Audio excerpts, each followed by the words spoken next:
تو جتنی چاہے مجھے نصیحت کر، حبشی کی سیاہی کبھی دھونے سے دور نہیں ہوتی۔ جو شخص عملی اصلاح کی لوگوں کو ہدایت کرے اور خود اس پر عمل نہ کرے، اس کی مثال اس اندھے شخص کی مانند ہے جس کے ہاتھ میں چراغ ہو، اس سے دوسروں کو تو روشنی دے اور خود نہ دیکھ سکے۔ کسی کو ایسے فعل سے جو خود تیری ذات میں ہے منع نہ کر جب تک کہ تو خود اس کو ترک نہ کر دے۔ جس پر نصیحت عمل نہ کرے وہ جان لے کہ میرا دل ایمان سے خالی ہے۔ نصیحت سچی خیرخواہی ہے جسے ہم نہیں سنتے، لیکن خوشامد بدترین دھوکہ ہے جس پر ہم پوری توجہ دیتے ہیں۔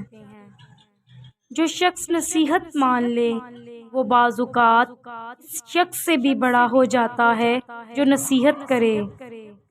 جس پر نصیحت اثر نہ کرے وہ جانے کہ ایمان سے اس کا دل خالی ہے۔ نصیحت کا بہترین مصرف یہ ہے کہ اسے سنو اور اس کو آگے بڑھا دو۔ کسی کو نصیحت نہ کرو کیونکہ بیوقوف سنتا نہیں اور عقل مند کو اس کی ضرورت نہیں۔ مبارک ہیں وہ لوگ جن کے پاس نصیحت کرنے کے الفاظ نہیں اعمال ہوتے ہیں۔ نصیحت کرنا آسان ہے، حل بتانا مشکل ہے۔ جو اپنے دوست کو برے کاموں سے دو نصیحت کے ذریعے باز نہیں رکھتا وہ دوسروں کے قابل نہیں۔ میری نصیحت قبول کرنے والا دل موت سے زیادہ کسی کو محبوب نہیں رکھے۔ نصیحت کے لیے موت ہی کافی ہے۔ اہل بصیرت کے لیے ہر ایک نگاہ عبرت اور ہر ایک تجربے میں نصیحت ہے۔